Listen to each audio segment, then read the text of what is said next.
de Dios no estimó el ser igual a Dios como cosa a que aferrarse, sino que se despojó a sí mismo, tomando forma de siervo, hecho semejante a los hombres. Este es el mayor ejemplo de humildad que tenemos. De hecho, cuando nosotros hablamos de humillarse, significa postrarse en tierra. Postrar el rostro, postrarse es poner el rostro en tierra. Eso denota humillación. Llegar hasta lo máximo que podemos llegar. Ahora, llegar hasta lo sumo, llegar hasta abajo. Y no estamos hablando de denigrarnos, estamos hablando de un asunto espiritual.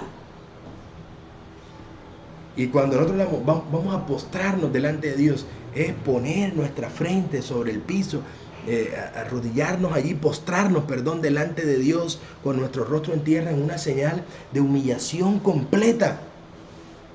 Y Jesús nos enseña, Jesús dice, no estimó, dice la Biblia, el cual siendo Dios no estimó esto, el ser Dios para aferrarse, sino que se despojó de sí mismo. Eso es humildad. Entonces, si se humilla mi pueblo, yo necesito despojarme del yo, despojarme de mi criterio, hermanos, que a veces choca con el criterio de Dios, de mis conceptos, que a veces chocan con el concepto de Dios. Y a veces mis criterios, mis pensamientos y mi forma de ver las cosas no permite que el Señor pueda obrar en mi vida.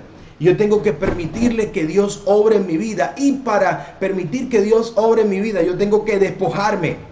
Yo tengo que abrirme a Dios. Yo tengo que permitirle que mi Dios poderoso pueda obrar en mi favor, pueda entrar y transformarme. Yo tengo que quitar la escama de mis ojos para aceptar que Dios tiene el control. Pero además de aceptar que Dios tiene el control, aceptar que Él quiere conducir mi vida, que Él quiere guiarme. Aceptar su palabra y que me guíe a través de su palabra. Muchas veces no me agrada lo que Dios tiene para mí. Muchas veces no me agrada su forma. Muchas veces no me agrada, hermanos, porque no es lo que yo quería, no es como yo lo quería. Pero cuando tú y yo aprendemos a aceptar la voluntad de Dios, y eso lo hacemos a través de la humildad, aprendemos a aceptar la voluntad de Dios, estamos dando pasos agigantados para estar cerca de Él, para recibir poder y para avanzar de manera poderosa. Así que ahora dice el primer consejo, humildad, humillarse delante de Dios, despojarse del yo y acercarse a Él. Entonces, siguiendo el ejemplo de Jesús, usted y yo deberíamos tener una vida de constante humillación delante de Dios. Humildad, postrarnos delante de Él, pero permitir que el Señor actúe, dejarlo actuar. Porque cuando yo me desespero, cuando yo quiero que Dios haga las cosas como a mí me gustan y cuando a mí me gustan, estoy creando un obstáculo para que el Señor obre. Yo tengo que decirle, Señor, tú tienes el control. Tú tienes el control para obrar. Permito que tú obres, Señor. Permito que tú hagas tu santa voluntad. Lléname con tu poder, lléname con tu gracia. Eso debo permitirle yo al Señor para que Él siga obrando en mi vida. Humildad, hermanos. Humildad espiritual. Así que esperemos que Dios nos ayude a ser más humildes. Y el humilde no es el que anda diciendo yo soy humilde, porque tal vez ese es el menos humilde. El humilde es el que permite que Dios siga obrando en su vida, que se deja utilizar por Dios, que a veces va a donde Dios le pide que vaya, aunque Él no quiera ir, y hace lo que Dios le pide que haga, aunque Él no lo quiera hacer. Eso es humildad. ¿Cuánto nos cuesta muchas veces agachar la cabeza, hermanos? ¿Cuánto nos cuesta? ¿Cuántas veces hemos dicho, no, es que yo soy así y el que se mete conmigo, el que me la hace, me la paga? Y yo tengo la razón y no, y a veces no permitimos que el Señor haga la obra. No permitimos que el Señor haga, permite que el Señor siga haciendo la obra en tu vida. Y cuando Dios te ponga en tu corazón, humíllate, hermano. Esto es difícil, no es fácil. Pero cuando Dios te lo ponga en tu corazón, humíllate, hazlo. hazlo. Permite que el Señor obre en tu vida, pero lo más importante es que yo pueda humillarme a Él cada día y decirle: Señor, toma tú el control de mi vida, dirígeme tú, guíame tú, ayúdame a aceptar lo que tú quieres que yo haga, Señor, ayúdame a aceptarlo y ahora sí llevarlo a la práctica. El segundo consejo es orar. Todo el consejo está relacionado con la oración, pero ahora este segundo consejo va allí en su hilación, dice: y oraren. Venimos hablando en estos días de la importancia de la oración, y que la Biblia siempre nos invita en 1 Tesalonicenses 5:17, orad sin cesar. En Efesios capítulo 6, en el versículo 8 nos dice: orad en todo tiempo. En Colosenses capítulo 4, en el versículo 2 dice: dedíquense a la oración y perseveren en ella. La invitación constante que Dios nos hace es a que usted y yo nos mantengamos en oración. Y concluíamos anoche también diciendo que es tiempo de orar como nunca antes. Mis hermanos, debemos estar a la altura del tiempo que vivimos. Lo repetimos y no nos cansaremos de repetirlo. Debemos estar a la altura del tiempo que vivimos. Y gran parte de eso es que usted y yo tengamos la oportunidad de orar, de conectarnos con nuestro Dios. Porque la oración tiene poder. Mucha oración, mucho poder. Poca oración, poco poder. Pero a veces nosotros con poca oración nos gusta tener mucho poder. Y si tú quieres tener mucho poder, entonces, mi amado, mucha oración, mucha dependencia de Dios, mucha comunión con Dios, mucha cercanía, mucha consagración a Él. Y eso traerá a tu vida mucho poder y avanzando cada día. Así que la segunda invitación es orar.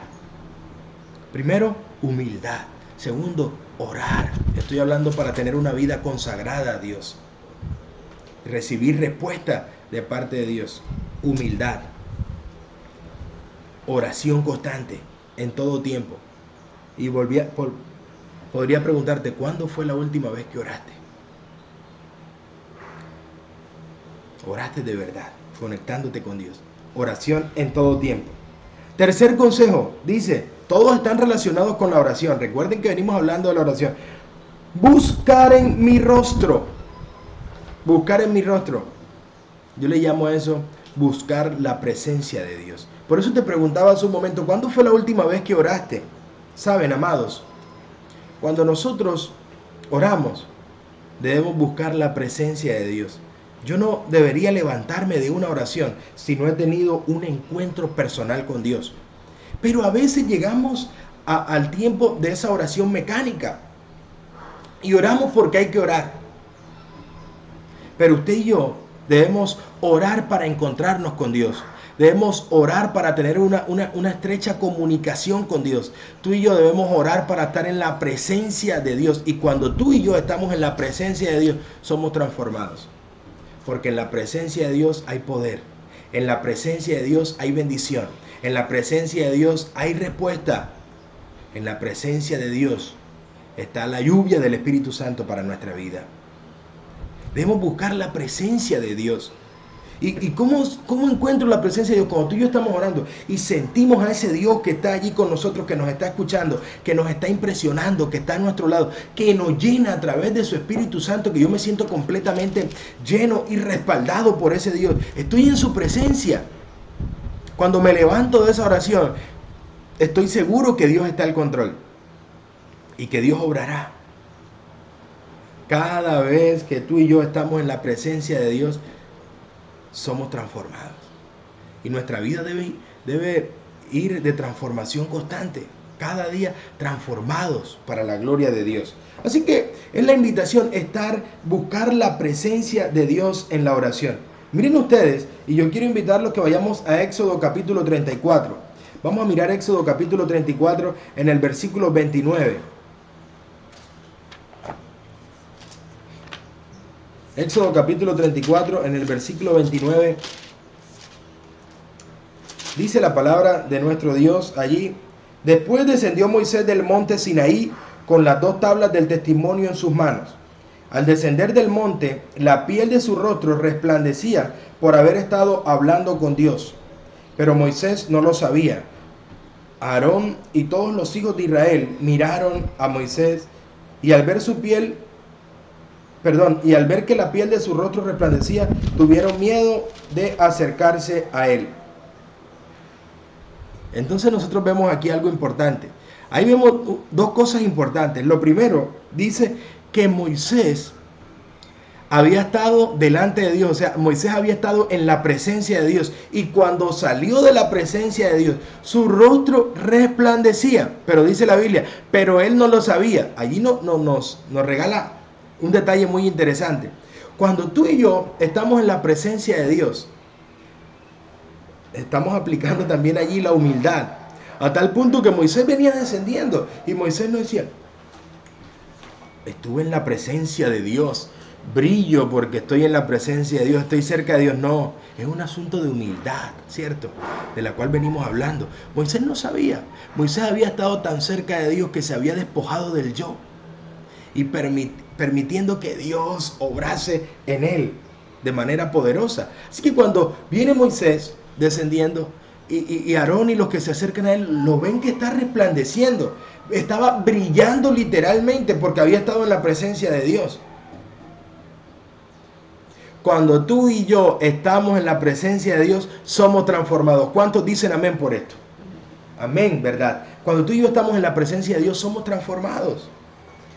Y la transformación es evidente. Todo aquel que es transformado por Dios lo muestra. No crea que dice, usted podría aparentar serlo, pero finalmente no prosperará.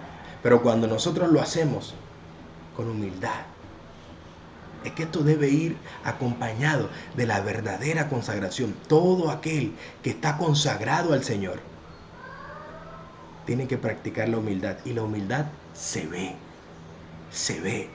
La humildad se construye adentro, pero se ve afuera. Se ve, es evidencial, se nota. Todo aquel que es humilde se nota y no lo anda diciendo. No tiene que estar diciéndolo, simplemente se nota. Todo aquel que está siendo transformado por Dios se nota. Debe ser nuestra completa resolución. Ahora, orar, lo decíamos, todo el tiempo. Estar en la presencia, buscar esa presencia de Dios. Cada vez que estamos en la presencia de Dios, somos transformados. Así que, hermano, tú y yo debemos buscar la presencia de Dios, esa verdadera comunicación con Dios, desprendernos con humildad de todo, buscarlo en oración, acercarnos a su presencia de todo corazón, descubrirnos delante de Dios y decirle, Señor, aquí estamos, aquí estoy, tómame como enteramente tuyo y haz tu voluntad en mi vida, haz lo que tengas que hacer en mi vida, Señor, aquí estoy, me descubro delante de ti y el Señor hará grandes cosas. Sé que muchos estamos teniendo grandes luchas,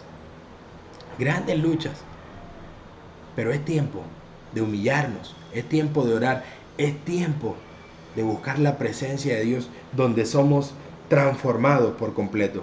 En la presencia de Dios, amados, hay respuesta, siempre hay respuesta. Decía transformación, hay respuesta, está el poder de Dios, está la obra maravillosa de Dios. Y quiero invitarlos a la Biblia, vamos al libro primero de Samuel. Primero de Samuel, vamos a ubicarlo allí.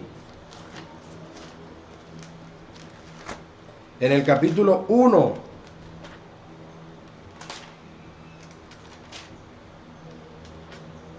Así, muy bien, lo tenemos. Vamos a leer desde el versículo 9 hasta el 15 para leer leer parte de este momento en la vida de Ana. Vamos a leerlo. Primero de Samuel capítulo 1 versículo 9 al 15, dice la Biblia: Después de comer y beber en Silo, Ana se levantó y mientras el sacerdote Elí estaba sentado en una silla junto a un pilar del templo, ella con amargura de alma oró a Jehová y lloró desconsoladamente e hizo voto diciendo: Jehová de los ejércitos, si te dignas a mirar la aflicción de tu sierva, te acuerdas de mí y no te olvidas de tu sierva, sino que das a tu sierva un hijo varón, yo lo dedicaré a Jehová todos los días de su vida, y no pasará navaja por su cabeza. Mientras ella oraba largamente delante de Jehová, Elí, el sacerdote, observaba sus labios, pero Ana oraba en silencio, en intimidad con Dios, y solamente se movían sus labios. Su voz no se oía, por lo que Elí la tuvo por ebria. Entonces dijo Elí: ¿hasta cuándo estarás ebria? Digiere tu vino. Pero Ana le respondió: no, señor mío, soy una mujer atribulada de espíritu. No he bebido vino ni sidra, sino que he derramado mi alma delante de Jehová. No tengas a tu sierva por una mujer impía, porque solo por la magnitud de mis congojas y de mi aflicción he estado hablando hasta ahora. Ve en paz y el Dios de Israel te otorgue la petición que le has hecho, le dijo Elí. Miren ustedes, amados, y aquí me concentro. Ustedes saben cómo termina la historia. Usted podría leerla también y mirar cómo termina allí esa historia con la respuesta poderosa de Dios. Así que miren ustedes esto. Me gusta algo, y es que cuando Ana está orando, dice que Ana estaba muy triste, que Ana no comía. Ana estaba desconsolada, estaba atribulada. Y en medio de esa tribulación, Ana fue de todo corazón ante la presencia de Jehová a orar. Y cuando estaba orando en su intimidad, entonces el sacerdote la tuvo por ebria.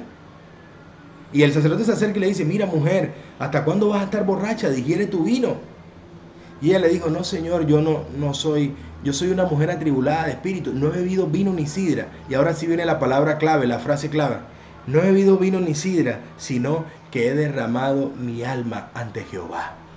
Así que cuando yo digo, ¿qué es estar ante la presencia de Dios? Estar ante la presencia de Dios es derramar nuestra alma ante Jehová. Derramarnos completamente, ir tal cual y como somos delante de Dios, entregarnos a Él completamente, en un acto de humildad, en un acto de adoración. Estar en la presencia de Dios. Y entonces Ana ese día recibió la bendición. Ana recibió, hermanos, la fuerza de lo alto, y se levantó y ya no estuvo más triste, sino que ahora Ana estuvo segura y el Señor le otorgó su petición. Entonces, usted y yo deberíamos cada día derramar nuestra alma ante el Señor, buscando su presencia, buscando su poder para su honra y su gloria. Así que, hermanos, cuán importante es esto, que usted y yo busquemos la presencia de Dios, busquemos su rostro, le demos la gloria al Señor, le demos el primer lugar en todo momento, nos derramemos ante Él, lleguemos a sus pies, nos postremos y permitamos que el Señor siga haciendo una obra poderosa. Por eso es necesario ir a la presencia de Dios, donde seremos transformados, y los demás, sin usted proponérselo, lo notarán, porque usted ha estado en la presencia. Luego dice, decíamos, se humillan, oran, buscan mi rostro, y ahora se convierten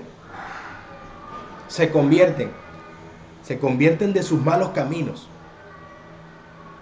La importancia, hermano, para estar cerca de Dios, para estar consagrado al Señor, para recibir respuesta, para recibir el derramamiento de la lluvia tardía, es convertirnos de nuestros malos caminos, arrepentirnos, alejarnos de todo aquello que a Dios no le agrada. Eso es importante que lo tengamos en cuenta. Dice la Biblia, por tanto, dice aquí así: quien encubre su pecado jamás prospera, quien lo confiesa y lo deja, halla perdón. Por tanto, para que sean borrados sus pecados, arrepiéntanse y vuélvanse a Dios, a fin de que vengan tiempos de descanso en el Señor. Y Proverbios 28:13 dice: el arrepentimiento es una necesidad hoy. El Señor dice que así: quien encubre su pecado jamás prospera, quien lo confiesa y lo deja, halla perdón. Ese es Proverbios 28:13, estaba leyendo mal. Y Hechos 3:19 dice: Por tanto, para que sean borrados sus pecados, arrepiéntanse y vuélvanse a Dios, a fin de que vengan tiempos de descanso de parte del Señor. Hablando propiamente de convertirse de nuestros malos caminos. Es más, el arrepentimiento juega un papel importante. Y Dios anhela que usted y yo nos arrepintamos. De hecho, la Biblia dice, 2 de Pedro 3:9, el Señor no retarda su promesa como algunos tienen por tardanza, sino que es paciente para con vosotros, no queriendo que ninguno perezca, sino que todos procedan al arrepentimiento. Así que el arrepentimiento es una necesidad para recibir la presencia del Señor en nuestra vida, para recibir el Espíritu Santo en nuestra vida. Por eso, mis amados, siendo que hoy vivimos tiempos de crisis, tiempos difíciles, usted y yo estamos llamados por Dios a tener una vida de constante comunión con Él. Humildad, oración, buscar la presencia del Señor y convertirnos, que haya un cambio de mente, una metanoia en nuestra vida, un verdadero arrepentimiento, una verdadera comunión con el Señor. Alejarnos de lo que a Dios no le agrada y acercarnos entonces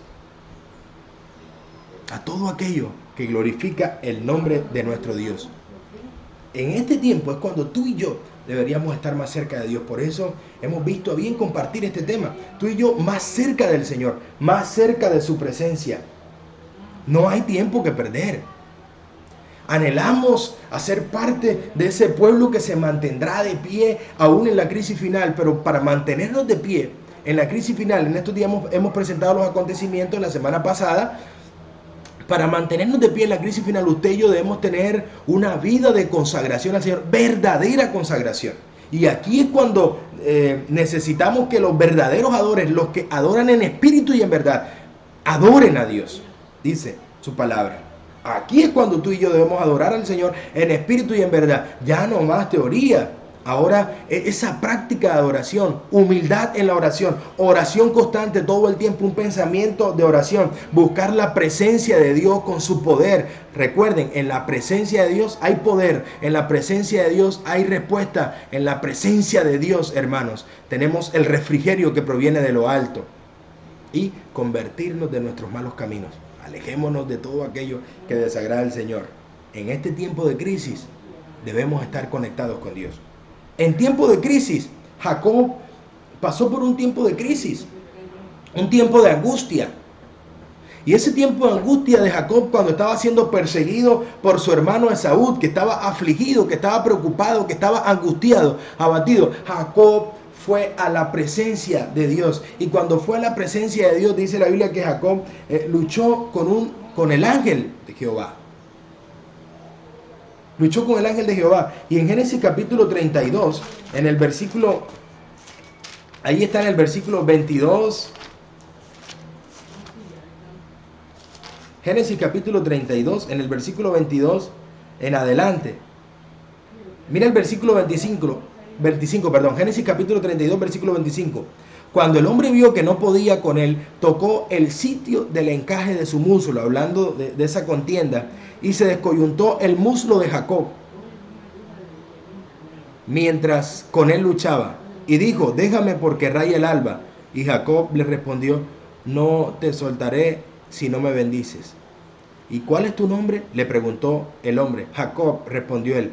Entonces el hombre le dijo, ya no te llamarás Jacob, sino Israel, porque has luchado con Dios y con los hombres y has vencido. Miren ustedes, Jacob está aferrado allí a esa promesa de bendición. Jacob está allí en la presencia de Dios. Y entonces, ahora, en medio de esa presencia, a veces decimos, no, pues si yo estoy en la presencia de Dios no va a pasar nada.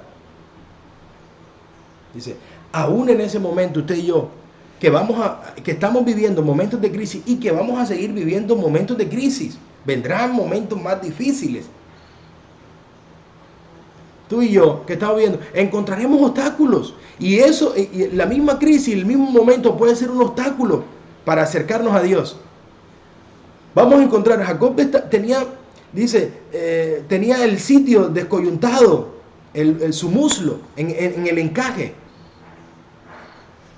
Pero ahora que estaba allí, ese Jacob, que podría decir, ya no puedo más, me rindo, no se rindió. sino que siguió allí conectado, siguió aferrado. A veces tú y yo estamos buscando a Dios, estamos cerca de su presencia, tenemos una dificultad, tenemos un obstáculo y abandonamos la marcha, abandonamos la lucha.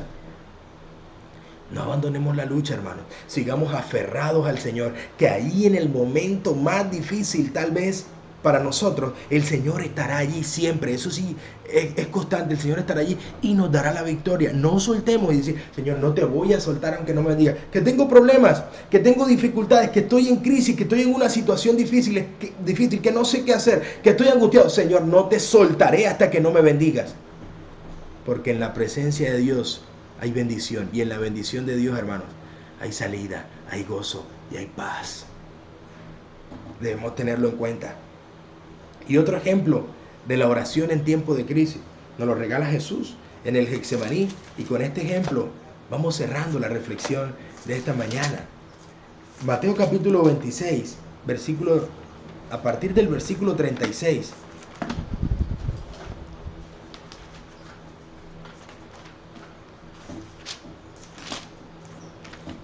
Aquí está. Mateo capítulo 26. Mira lo que dice, vamos a leer del versículo 38. Mateo capítulo 26, versículo 38. Mira lo que dice, hermanos. Entonces Jesús les dijo, mi alma está muy triste hasta la muerte. Quedaos aquí y velad conmigo. Yendo un poco adelante, se postró sobre su rostro, orando y diciendo, Padre mío, si es posible, pasa de mí esta copa, pero no sea como yo quiero, sino como tú. Volvió luego a sus discípulos y los halló durmiendo, y dijo a Pedro, ¿así que no habéis podido velar conmigo una hora? Velad y orad, para que no entréis en tentación. El espíritu a la verdad está dispuesto, pero la carne es débil. Otra vez fue y oró por segunda vez, diciendo, Padre mío, si no puedo pasar de mí esta copa sin que yo la beba, si no puede pasar de mí esta copa sin que yo la beba, hágase tu voluntad. Volvió otra vez y los halló durmiendo, porque los ojos de ellos estaban cargados de sueño. Y dejándolos, se fue de nuevo y oró por tercera vez, diciendo las mismas palabras. Entonces se acercó a sus discípulos y les dijo, dormid ya y descansad. Ha llegado la hora y el Hijo del Hombre es entregado en manos de pecadores. Levantaos, vamos, ved, se acerca la hora de mi entrega. Miren ustedes, aquí aprendemos varias lecciones y podríamos expandirnos, pero quiero concentrarme en tres nada más. La primera, a veces nosotros oramos una vez y ya. Pero dice, Jesús oró 3 veces, haciendo referencia a esa insistencia de la oración. Perseverancia, decíamos. Hablamos humildad, confianza, que es la plena seguridad que Dios obrará. Perseverancia. Lo hizo. Señor. Segundo, sinceridad, sin querer impresionar al Señor. Si es posible, pasa de mí esta copa. Se lo digo, yo quisiera que pasara, pero prefiero que se haga tu voluntad. Confianza en el Señor.